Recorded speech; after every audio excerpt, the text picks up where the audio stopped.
राजस्थान के मारवाड़ागंज नाम के एक छोटे से गांव में गर्मियां आते ही आसमान से सूरज सीधे आग के गोले बरसाने लगता है। गर्मियां आती थी तो बस पक्षी भी छांव की तलाश में भटकते रहते हैं।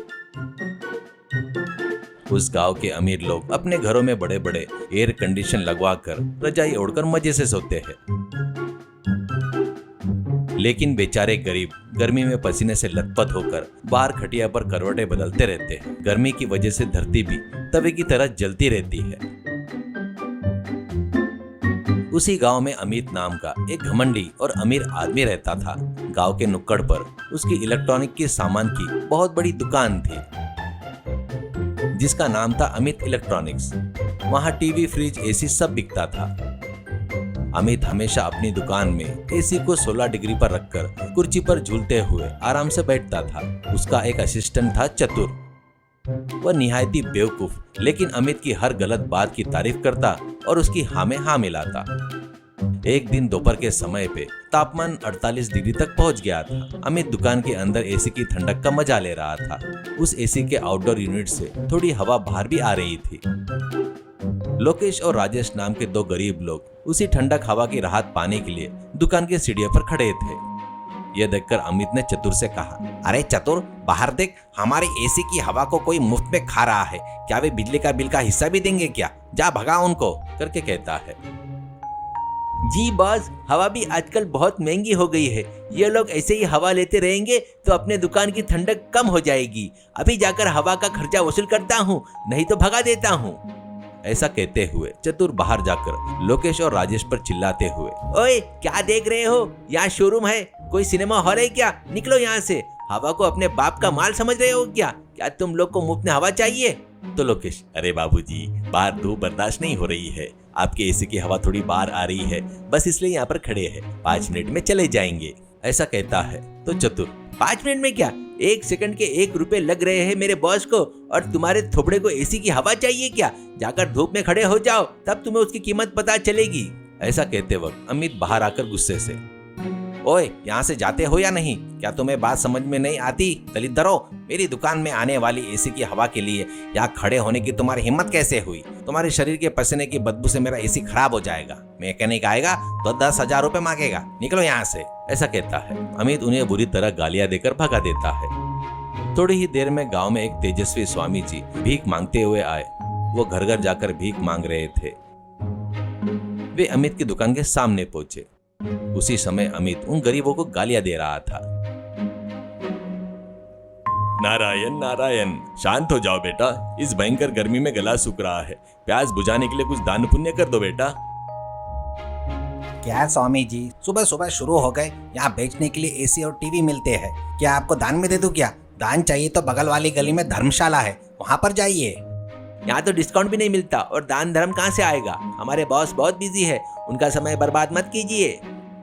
बेटा अमित, मेरे पास पैसे नहीं है, फिर भी कोई बात नहीं, लेकिन सिर्फ ठंडक हवा पाने के लिए खड़े उस गरीब को तुम क्यों गालियां दे रहे हो? वो ठंडी हवा तो वैसे भी उस गर्म हवा में मिलकर बेकारी हो जाती है ना। अगर वे इसे ले भी लेंगे तो तुम्हारा क्या घिस जाएगा बेटा, करके कहता है। तो अमित, नुकसान क्या स्वामी जी, ये मेरे पैसे से खरीदा हुआ एसी है, इसकी हवा भी मेरी संपत्ति है। कोई भी सड़क छाप आकर मेरी हवा खाए तो क्या मैं चुपचाप बैठना चाहिए? कल को कहोगे कि मेरी दुकान की रोशनी भी उनकी है। धर्म कर्म का ज्ञान मुझे मत सिखाइए स्वामी जी। अगर हिम्मत है तो उन्हें ठंडक दिलाइए और मेरे पीछे मत पड़िए। स्वामी जी गुस्से से, बेटा प्रकृति की हवा को भी अपनी जागीर समझना तो मेरे अहंकार की निशानी है। दौलत कभी स्थायी नहीं होती, किए गए धर्म कर्म ही स्थायी होते हैं। ठंडक बांटने से बढ़ती है, उसे छिपा कर रखोगे तो आग बन जाएगी। अरे बस करो स्वामी जी, अपना भाषण बंद करो। मुझे दान पुण्य करने का कोई शौक नहीं है, आप जा सकते हो।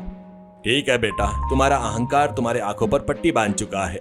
उन मासूम लोगों का दर्द मुझे समझ में आ गया। वो रात में सो भी नहीं पा रहे हैं, वो मैं देख नहीं सकता, इसलिए आज से इस गांव को ठंडक दूंगा मैं। स्वामी जी आसमान की तरफ देखते हुए हाथ हिलाते हैं और कोई मंत्र पढ़ते हैं। अमित और चतुर एक दूसरे का मुंह देखकर जोर जोर से हंसते हैं, उनका मजाक उड़ाते हैं। देखा क्या चतुर, ये हवा में हाथ घुमाकर ठंडक लाएंगे कहते, पतंग वगैरह कुछ उड़ाने वाले ऐसा लग रहा है। चतुर, हाँ बॉस, लगता है हवा में बर्फ के टुकड़े गिराएंगे ऐसा लग रहा है। ऐसा मजाक उड़ाते हैं। तो स्वामी जी बिना कुछ कहे मुस्कुराते हुए वहां से चले जाते हैं। उस दिन शाम होने वाली थी, फिर भी गर्मी कम नहीं हुई। गांव के सभी लोग पसीने में भीगकर नींद न आने के कारण तड़प रहे थे। रात के 8 बज रहे थे। अचानक आसमान से एक अजीब आवाज सुनाई दी। गांव के बीच में खाली जगह के ऊपर एक बहुत बड़ी रोशनी फैलते हुए उड़ते हुए आ रही थी। पास आने पर सबने हैरानी से देखा, वो एक बहुत बड़ा मायावी एसी था। वह हवा में तैरता हुआ गांव के बीच में रुक गया। कुछ ही पलों में उस एसी से अद्भुत ठंडी हवा बहने लगी। पूरे गांव का माहौल ही बदल गया। लोकेश, अरे राजेश, देख कितनी ठंडी हवा है, ये सच में उन स्वामी जी का वरदान है, करके कहता है। तो राजेश, हाँ यार, वो अमित ने अपने को सीढ़ियों पर से भगा दिया, पर भगवान ने अपने लिए आसमान से ऐसे भेज दिया है। चलो जल्दी से खटिया लेकर आओ, करके कहता है। गांव के लोग दौड़ दौड़ कर आए, उस एसी के नीचे अपनी खटिया बिछाने लगे। वहां ग्रामीणों के बीच में खुशी की लहर दौड़ गई और आपस में बातें करने लगे। एक गाँव वाला, अरे वाह, इस एसी के आगे तो अमित की दुकान का एसी भी कुछ नहीं है, क्या सुकून है, आज रात में तो मस्त खराटे मारकर सोएंगे। बिल्कुल सही कहा, और वो अमित के पेट में जलन से तड़प हो रही होगी, उसकी हालत देखने लायक होगी। तभी अमित और चतुर, एक तांत्रिक जिसका नाम भैरव था, वहां छुपते छुपाते पहुंचे। ओ माया यंत्र, मेरी मंत्र शक्ति से मैं तुम्हारे टुकड़े टुकड़े कर दूंगा, हीम क्रीम फट, ऐसा कहते हुए वो कोई काला पाउडर उसकी तरफ फेंकता है। अमित उत्साह से, मारो स्वामी जी, उसे चकनाचूर कर दो, फिर कभी किसी को मुफ्त में हवा नहीं मिलनी चाहिए। ये लोग फिर से मेरी दुकान के सामने भीख मांगना आना चाहिए। हाँ बस, उड़ा दीजिए उसे, उसके बाद जो लोहा बचेगा उसे हम बेच देंगे। तभी उस एसी से एक भारी और एक गंभीर आवाज गूंज उठी, मानो वो एसी मशीन खुद बोल रही हो। ओ दुष्ट अमित, तुम्हारी दौलत ने तुम्हें अंधा बना दिया है। तुम्हारी दुकान के सामने खड़े गरीबों को तुमने कुछ पल के लिए ठंडक भी नहीं लेने दी। प्रकृति सबके लिए समान है, यह न जानने वाले मूर्ख है। अब जब स्वामी जी की कृपा से लोग खुश है, तो जलन के मारे तुम मुझ पर तांत्रिक को ले आए। अब असली गर्मी क्या होती है मैं तुम्हें दिखाता हूँ। अमित डर के मारे कांपने लगता है। तांत्रिक मंत्र पढ़ने जा रहा था कि मायावी एसी से ठंडी हवा की जगह भयानक गर्मी आग की लपटें निकलने लगी। वो भयानक गर्मी सीधे तांत्रिक की तरफ आई और अमित के कपड़ों में लग गई।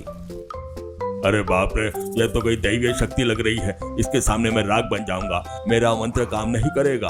तांत्रिक अपनी छड़ी फेंककर दुम दबाकर भाग जाता है। अरे चतुर, मेरी शर्ट जल रही है, रोक इसे, पानी डाल, पानी डाल। अरे बाप रे, बस रुकिए, पानी नहीं है, मैं फूंक मारता हूँ। वो अमित की शर्ट पर जोर से फूंक मारता है, जिससे आग और तेज हो जाती है। अरे बेवकूफ, फूंक मारने को कहा था, तू तो मुझे जला रहा है। जान के डर से दोनों चिल्लाते हुए गांव के बाहर तालाब में छपाक से कूद गए। गांव के सभी लोग यह दृश्य देखकर पेट पकड़कर हंसने लगे। दुष्ट को सही सजा मिली यह सोचकर सब खुश हो गए। मायावी एसी फिर से ठंडी हवा देना शुरू करता है। अमित तालाब से बाहर निकलता है, उसे अपनी गलती का एहसास हुआ। अगले दिन उसने अपनी दुकान के सामने जो भी गरीब आता वो उसे डांटने के बजाय पीने के लिए ठंडा पानी देता और बाहर एक बड़ा पंखा भी लगवा दिया। वह मायावी एसी हर रात गांव में आता। उसने न केवल ठंडी हवा दी बल्कि गांव में इंसानियत को भी बढ़ा दिया। अमित अपना अहंकार छोड़कर एक अच्छा इंसान बन गया। लेकिन चतुर को अभी भी अमित के हाथ से डांट और मार खानी ही पड़ती थी।